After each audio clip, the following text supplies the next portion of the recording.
Story Grows. I'm Brian Patton. Today we welcome to the podcast Lewis and Sam from UK rock band Oversize. Oversize will release their Sharptone Records debut, Vital Signs, next Friday, February 28th. The guys talk about their small town scene, the bands that inspired Oversize, shoegaze as a catch-all genre, the struggle of finding single artwork that gels with the album art, and more.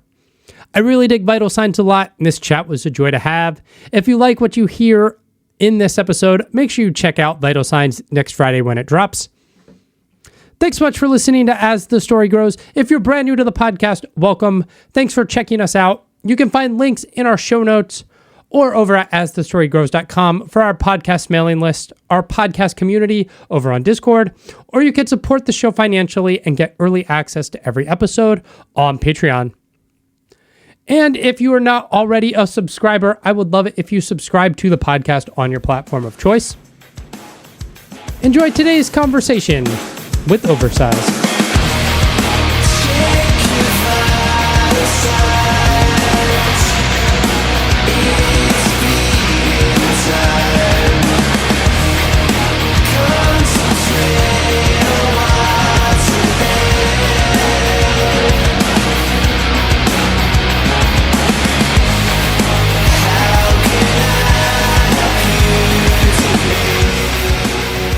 Sorry, as I was joining, I saw there was an instructions link in the email, and I thought, I have a bad habit of never following instructions. And I thought I'd probably check, otherwise I'll end up breaking something. Oh, it's fine. It's all good. How you doing? You good? Yeah, I'm good. How are you? Yeah, not too bad, thank you. Not too bad. Nice.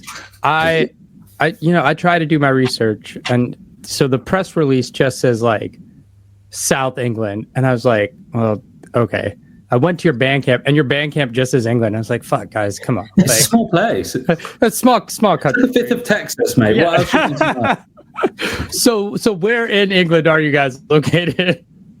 So we're from this tiny little town. Well, it's technically a city, but it's like 40,000 people, so it's real small, called Salisbury.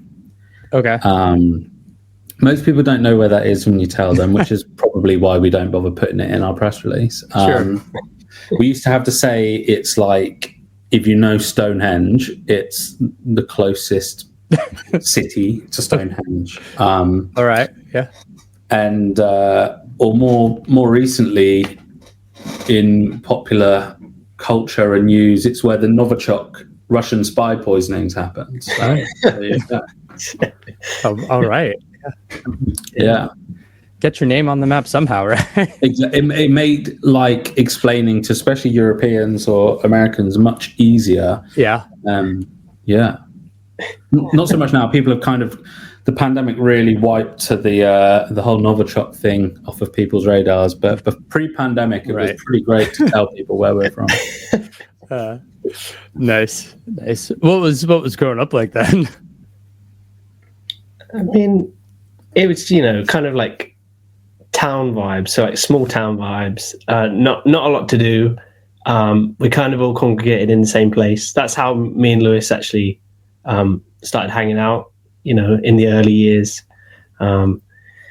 Just kind of hanging out on the Guildhall steps. Yeah. Nice. Were you guys like, I don't know, is there like a skate scene over there? Yeah, for sure. Or so? Yeah. I certainly wasn't talented enough to skate. But you'd hang out with the skaters, yeah. Salisbury had a big BMX scene as well. Okay. So we were there was definitely like a healthy alternative scene. And like when we were growing up, it was like peak MySpace as well, right? So like that sort of alternative culture was really popular amongst teenagers then. Like, I guess it's pretty similar to what TikTok is now for teenagers. Like, music was super accessible, the culture was super accessible, and Salisbury's like, there's loads of surrounding little towns and villages as well. So you'd have people sort of coming from different places, but like that would be where people went to. So that's kind of like, Sam and I didn't go to the same schools or anything like that, but we kind of just met through like the local the local scene really. And there would be shows there would be like local DIY shows all the time as well, like every weekend. So nice. It's pretty easy to meet like-minded people, which was great. That's cool. That's cool. What got each of you into music? I don't know. I always feel like I always question this. Like, it kind of feels like it was like default because of the circumstances of being from a small city, pretty much town. You kind of like fell into it, not as like the rejects, but you know what? Do you know what I'm trying to say? Like, it. Maybe you could put it into better words there, Lewis. I don't know. For me, I think like when I started like secondary school. So that's you start secondary school over here when you're age like 11, between 11 and 12, and there are middle schools in some places, but for intents purposes, you just go for 11 to 16. Yeah. Like it's that I think like most teenagers go through the stage of like you start questioning your identity and who you are as a person on those ages, and you get put into new situations where you meet new people, and you start thinking of yourself. And I think I was just really into, there were certain like video games and like popular culture around the time. It was just really lent towards sort of alternative. It was like the tail end of new metal, right? I remember like being obsessed with WWE and like, you know, when Limp Bizkit, I saw them on TV, I was like, what is this? You know, like begging my dad to buy me their Limp Bizkit CD. And, you know, like Linkin Park were everywhere, and I just watched the music channels, and I feel like just guitar culture and like alternative culture was just super cool. And it was even mainstream, like even films like School of Rock, you know, like watching School of Rock as a kid, you're like, that's literally a dream come true. Like, I hate school, I hate learning, but this would be way better than learning. And, you know, like I feel like at that time you were really geared towards, you know, guitar music being the coolest thing ever. And then you go and discover all these bands. You know, you've got like Green Day dropping American Idiot, which was like a humongous mainstream album. I know like huge Green Day fans don't like it, but like you can't deny the significance it had on popular culture at the time. Yeah, I was in my first year of school when that album came out, and I was like, what? And and just video game soundtracks were so sick. Obviously the Tony Hawk's, but the Burnout soundtracks don't get enough credit for like amazing music. And I think that was just my introduction. And I kind of like had always been interested in playing instruments. I like played violin in primary school, and like I got to secondary school, just wanted to play drums and start a band. And and I think that's it really. And then by the time I got to like sort of mid-teenage years, I actually moved to Salisbury. Sam and I grew up in a little town literally where Stonehenge is, outside of Salisbury. I moved to Salisbury and then like was able to go to shows and stuff, and I just saw like older kids, like 18, 19-year-olds playing in bands. I just thought it was the coolest thing ever. So I knew right then, I was like, this is what I want to do, and never grew out of it. Yeah. I mean, it's such a pivotal time as you're entering your teenage years. It's like, you know, at least, you know, in America, like, you know, you get to like high school and it's like people are playing football or basketball or like, you know, soccer, field hockey, whatever. And then like, if you're not that, then you got like the really brainy, bookish kids. And then it's like, well, I just want to sit in my room and fucking play guitar all day. Right. Yeah. I remember when I got my first like electric guitar and amp for a birthday. I think I was probably like 14 or 15 at that point. So I played like bass and drums before that, and I was like, I'm just going to learn how to play guitar. And I just remember spending all summer and all year just in a room, had like one of those little Roland microcube amps which had loads of crazy effects on, and I was just, you know, like riffing out to Blink-182 with phaser maxed out, you know, just like thinking I was fucking Jimi Hendrix or something. But and it's like that, it's just the coolest thing ever. And I think, I mean, how old are you, Brian? 40. Okay, so like we're all around 30. And so also like when we were like just discovering that music, there was this massive influx of young bands getting huge. Like, we grew up with Paramore being, you know, a couple of years older or whatever, but they were like, you know, we're discovering them. They're like 16 at the time, and you're like 12, 13 or whatever, and you're like, if they can do that, then, you know. And in the UK, there was a bunch of similar star bands, but like bands were getting signed at like 15, 16, and or like, you know, doing Warped Tour at 18, and it was like crazy. But I think you're seeing this, and you're buying Kerrang every week, and you're seeing these bands in it week in, week out, and you think, this is what I'm going to do when I'm 18. No, fortunately for us, it wasn't. But, you know, you definitely grow up thinking, this is what I'm going to do. Yeah. So for me, for sure, I never took my mind off of, like, this is what I'm going to do. I probably should now. I'm in my 30s, but... yeah, you kind of, like, in those years, you kind of, like, fantasize, don't you? You're like, yeah, for sure. Yeah. But like when you see people that look like you and the same age doing it, like, and you're naive at that age enough to think, I'm going to do that as well. But like, not thinking like, we're not from a really vibrant musical hub where shows sell out. What's that meme about School of Rock was like, the real hero is the promoter that sold out a show on a Monday morning or something like that. All local bands. But, Sam, did you ever play an instrument? Do you play an instrument? Like, so originally in Oversize, I played guitar, but I also played bass. Okay. And I think that was partly because we didn't know who else to get in the band at the time. So we kind of went with it. Nice.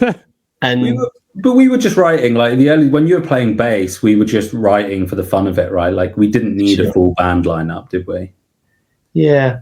And then I don't know if I got lazy or what is it you said yesterday? You said that Lewis said I had the attention span. No, I didn't. That sounds like I was setting you up for something. I said he's the most impulsive person I've ever met. That's it. And yeah, so it wasn't a big surprise when Sam was like, I'm not going to play bass anymore.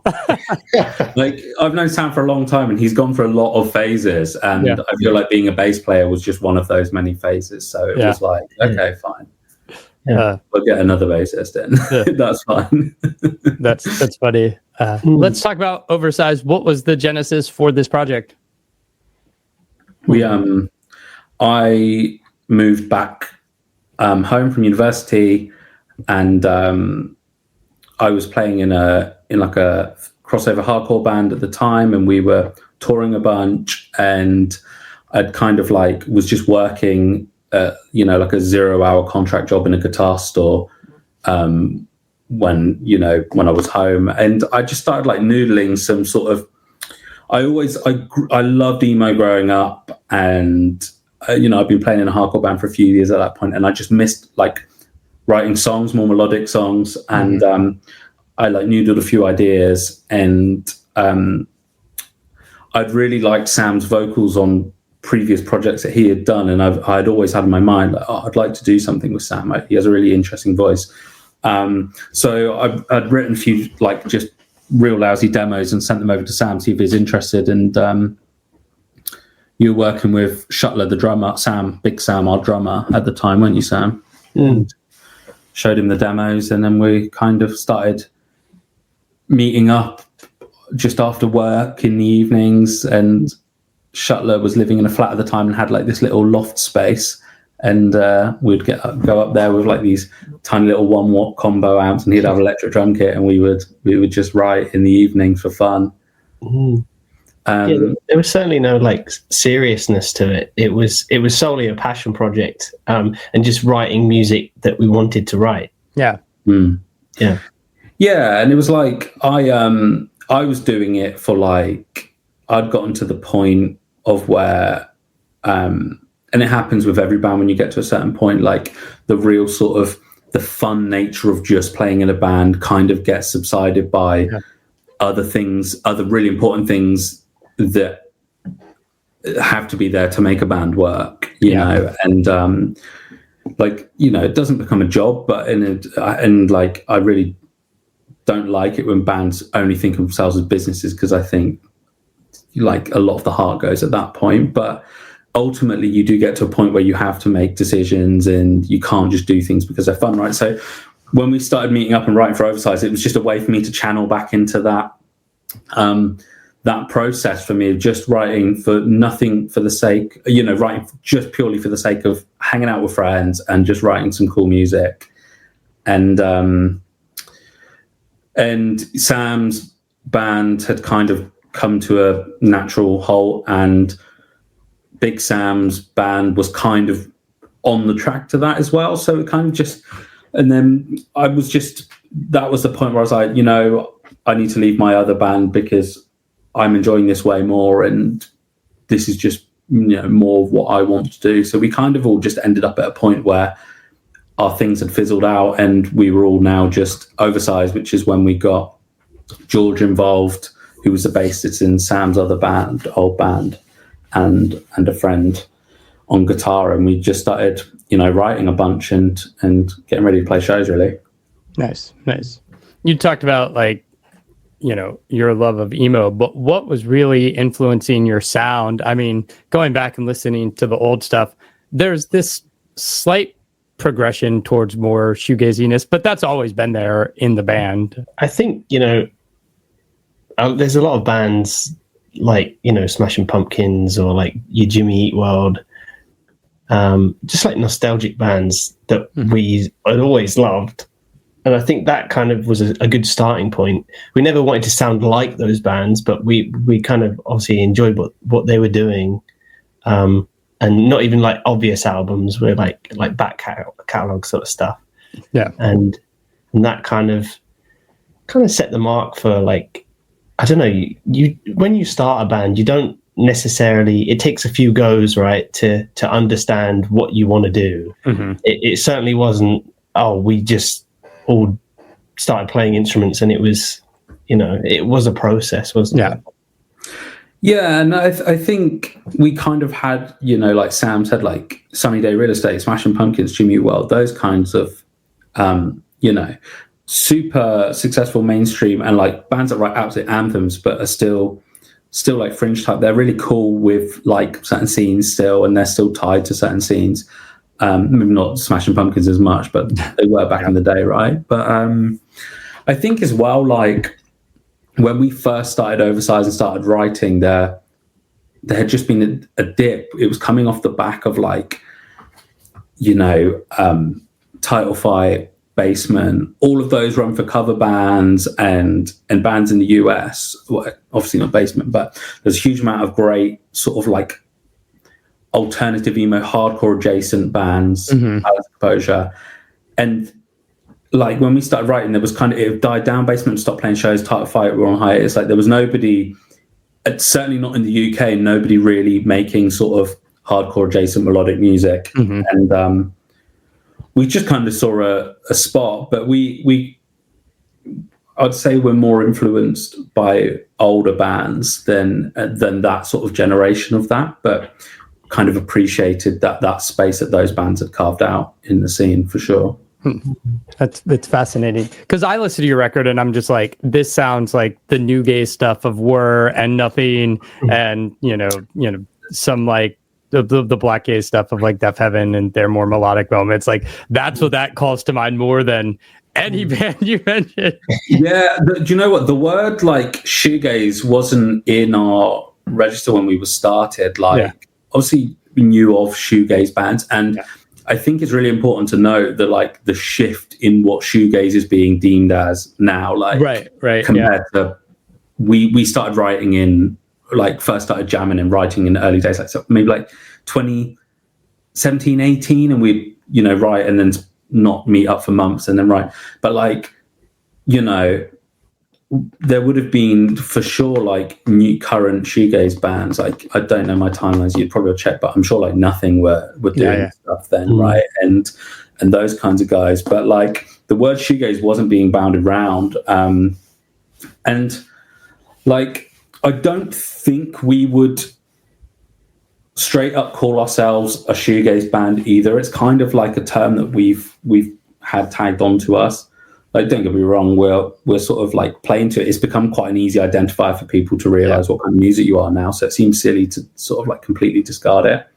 But like, I don't know. It's really weird. The term shoegaze was so broad in the original sense as well. You look at all the bands that are called shoegaze, and like, I don't know, there's no real through line between My Bloody Valentine and Slowdive and Ride and the Boo Radleys. Like, they all so fucking different. Like, and then like, people like Catherine Wheel and Swerve Driver, and I'm like, they don't sound anything like Slowdive. Like, what, you know? So I guess it's not too dissimilar now, but I think people do fall into the trap of thinking like alternative metal with reverb is shoegaze when it's not.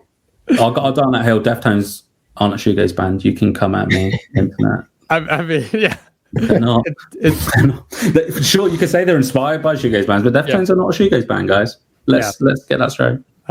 It's funny because so much. I feel like Spotify and the post like COVID music scene is so genre fluid, and like bands are mixing metal and hard rock and new metal and like doing whatever they want, and it's like, yeah. If music critics still just want to like box everything in so we can easily identify it and like throw it over here, and it's like that's not how things work anymore.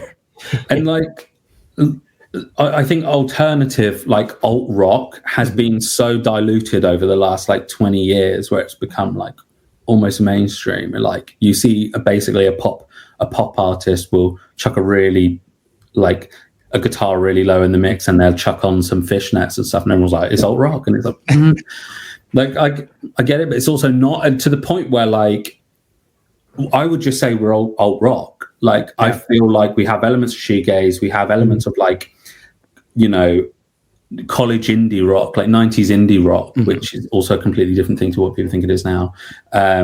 You know, like little bits of grunge, little bits of emo, all of those really, to me, are covered under alternative rock, and I think that's the alt rock is the easiest way to express what we do. But I think people hear like that now and just think of like, I don't know, Youngblood or Royal Blood or something with blood in it. Nickelback. Most grunge, why not? That's alt rock. That's alt rock. Oh man. New album's called Vital Signs. That's the closing track on the record. What led you to that album title, and kind of, as you were writing, were there themes or inspiration you were drawing from? So for me, it's like themed around, you know, loss and grief. Okay. And so by no means is it a concept album, but it gave me a good sort of release and outlet to kind of, you know, vocalize how I was feeling at the time. And Vital Signs was just one of those singles that stood out to the point where I thought it was strong enough. Well, I put it forward as an idea for the album title. And yeah, Vital Signs is kind of covering the basis of what I'm singing about. Who came up with the concept for the album artwork? That was actually me and my buddy Sean. Shout out Sean Black. Yeah, we were kind of like, it was really, really late in the day, and we still didn't have like final artwork done, and we were just like, and it's so difficult to do. And like, we had like a pretty set format that if you like go on Spotify or whatever, however you listen to your music, you see like generally there's like a kind of a tie-in with our artwork. And this, we kind of wanted to do something different, but that felt cohesive at the same time. We wanted it to feel different enough so you could tell that this was an album and not just another single. But yeah, Sean just like totally gets what we're like, and he went out and shot just a bunch, like hundreds of random images basically, and that image I reworked to the point what it is now, like to the point where you don't even know what it is. Right. But like the way it worked, we really liked it because again, we didn't want to just fall into the usual shoegaze trope of just putting a blurry image. Like, you know, we've done that. We wanted to do something a bit different. But I like the idea that it was still abstract enough for people to not to try and not guess what it is, but people have different sort of ideas of what it could be. And I think that that's a tie-in. That's something Sam does with his lyrics as well. You can speak more to that. But, you know, people finding their own meaning in something, I think, is really powerful. And to be honest, like, I took Sean's photos and I destroyed them and stumbled on this, and, you know, we all dug it, and then that was it. Yeah.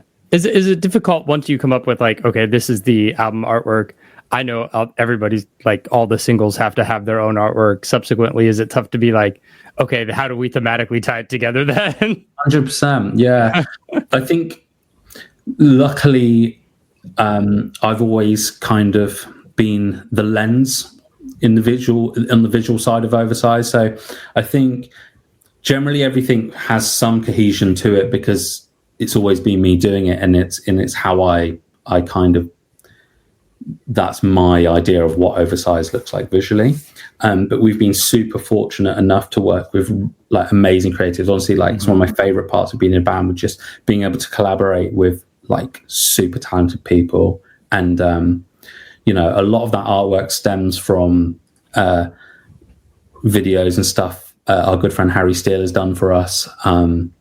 You know, like, a lot of them are just grabs from a video that he's done from us, so that's all him. But like, yeah, we work pretty closely when it comes to sort of video ideas and vibes and all of that sort of thing. That's cool. Album's out just over a month. What's the plan for this year? Is it try to build the fan base, you know, in Europe, in the UK, or is it like, you know, I don't know, see what comes up? Yeah, for sure.